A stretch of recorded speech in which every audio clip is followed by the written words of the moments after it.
Hi, welcome back to Finally Revealed and episode number 33 of Be the Change. In this week's episode, I want to talk about building a successful environment, or an environment in which you can thrive and it will support your change. There are three components to this environment. The first is your home surroundings. The next one is the people that you are in contact with regularly. And the third one is your mindset. Each of these components has a major impact on how we progress in our day and towards our goals and our passions and our success. And whether we realize it or not, some components in each of those can negatively impact us, and in some areas that we might not even be aware of. So the first one I want to talk about is the home environment. Where is the home environment, and is it a safe place? Is it a place that's accessible for the things that you are doing now? Is it a place that has resources available to you? We choose where we live for a variety of reasons. Some people like to stay in the same neighborhood or the same town where they grew up. Some people will take a course of study and then they will be living somewhere to go to school or get some training, and they'll stay there.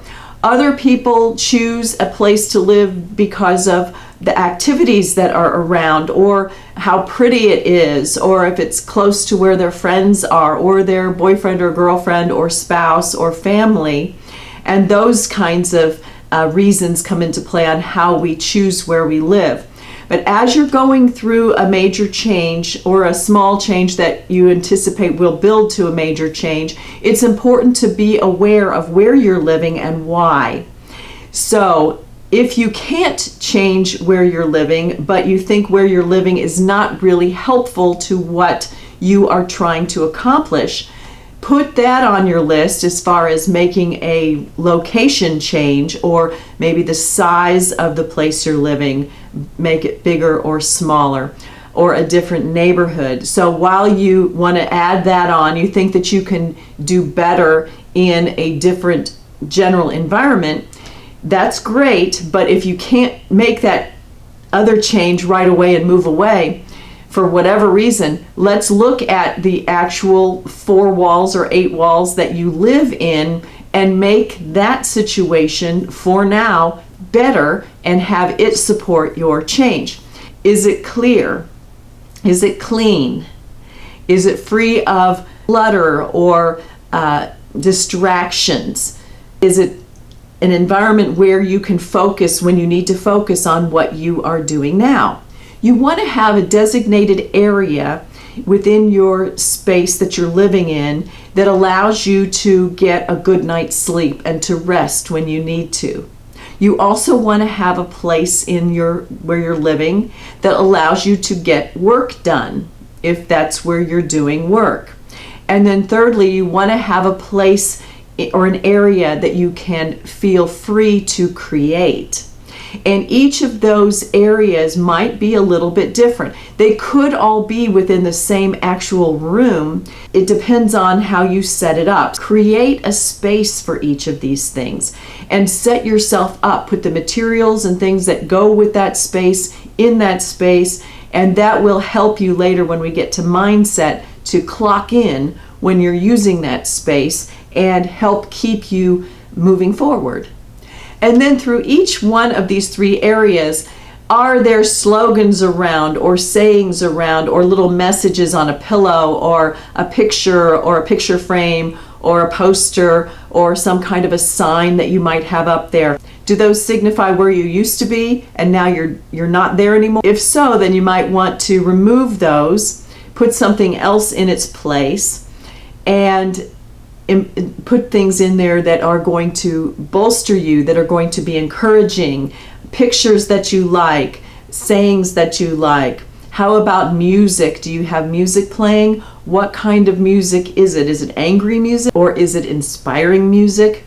Do you prefer to have a quiet area and there's TV going on all the time? Can you make arrangements with the other people that you live with at certain times as you're doing different activities, that maybe you can agree to not have that going on at that time, you can make those types of arrangements with your roommates, your spouse, your family, and that'll help you reinforce what you're doing, and it'll help them understand that you're serious about it.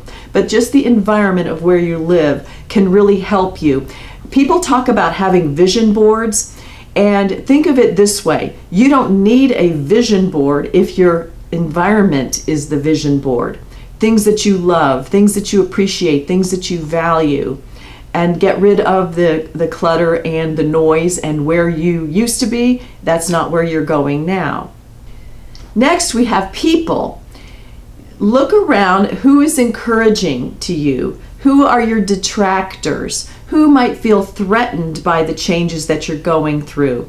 You don't need to kick them to the curb or leave them behind. There's no judgment here. You're making decisions and taking action for you. There are times in our lives that people will naturally fall away.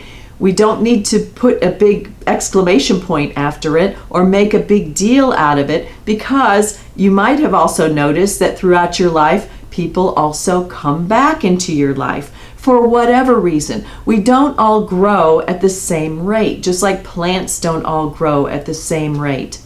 And so it's natural for reason, season, lifetime to be in effect. You might have a situation or a friendship that was there or created because you used to work together. When you're not involved on a common project, you didn't have that much in common otherwise. So it's natural, if you're not working there anymore, that that might fall away. However, as you progress or use some of those skills into what you are doing now, that person may be watching you and want to do something similar, so they may pop back into your life at some point. So we don't need to be harsh about these things, and we don't need to be unnecessarily sad. We're just making a turn. You are taking a turn and going in a different direction. And you don't need to exclude people unnecessarily either. It's a function of time, and now you can use your time with these people that you are going to keep in your life and use it in a different way. Limit it.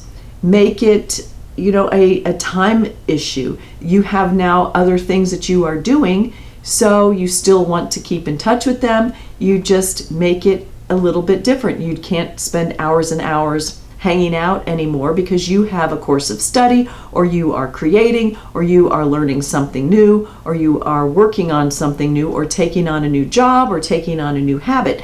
If they want to come along and walk with you every day, that might satisfy the former pattern that you had where you would go out and eat. And maybe you are working on your health, so you don't need to make this person comply with what you're doing, but you can now see them in a little bit different way. So you want to notice the ones that are not helping, the ones that are detracting or discouraging you, and maybe helping feed some of your insecurities, or might make you feel shaky on your confidence. There are going to be some people who don't want you to succeed, but it's not for any reason related to you. It's just because of them.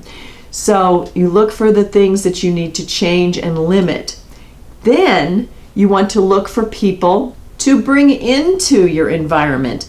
Some of this will happen naturally as you join organizations, as you seek training, as you work in a new place, if you move to a new neighborhood, what have you. You take up a new activity.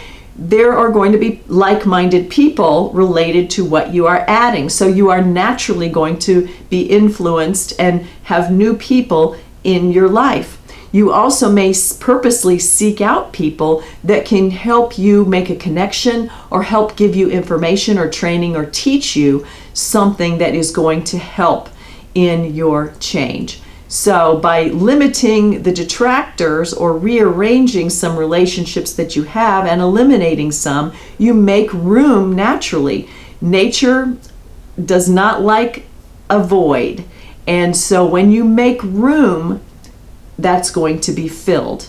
And then again, reason, season, lifetime. They may be coming in for a time, they may be coming in for a longer period of time, or you might find your the one, or or your new mentor or business partner or running buddy or coach. So that covers the people area. And then the last one is your own mind. You need to get your mind wrapped around what it is that is your why, and you need to keep it there for you to succeed. It's not always easy because everyone has slips here and there in their confidence, especially when you're doing something new. So the answer is not to mow over those shaky feelings and ignore them, but rather to recognize them when they pop up and look at them as, why am I thinking this now? And if you can, sit down either right then when it pops up or at another time, and sit down and examine that faulty belief. And I'll call it a faulty belief because you are a winner, you are valuable, you can do anything that you want to do, and the confidence will come once you plug back into that feeling rather than a temporary setback or someone criticizing you or having some other situation unrelated to your change pop up that gives you some feeling of unworthiness or insecurity. So you need to look at those bad feelings and figure out where they came from. Is it because you're doing something none of your friends have ever done? Is it because you're trying something no one in your family has ever done? Is it because what you are trying to do doesn't match with your neighborhood or your surroundings or the people in your everyday life? And no one said it's going to be easy, but it's going to be worth it if it's something that you really believe in. So when those limiting beliefs or those I can't or I'm not good enough situations pop up, look at them, recognize them for what they are, and work through where did you get that from. That is, a belief is something you keep on thinking. So if something pops back up, it didn't just come out of thin air.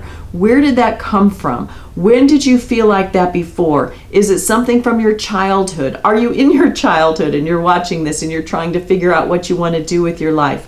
Where did that come from? First of all, know that it's a lie. It's a lie. But figure out where it came from so that you can know that, and then you can work to replace that belief and get rid of it.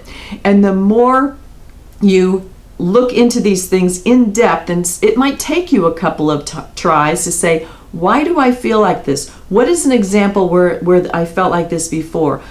Where did this come from? Was it from me? Was it from my parents? Was it from school? Was it from a coach?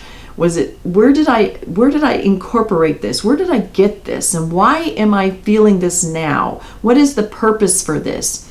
And then flip the script and realize that it's a lie and create the new story. And then when this pops back up again, and it'll take a couple of times, the next time you'll go right to understanding where it came from. You'll be able to work through it again and dismiss it. I've already done the work from this. I understand where this came from. That does not apply to now. I'm over here now. Because you can't just paper over it. Then it'll really pop back up more and more and more. But you have to address it.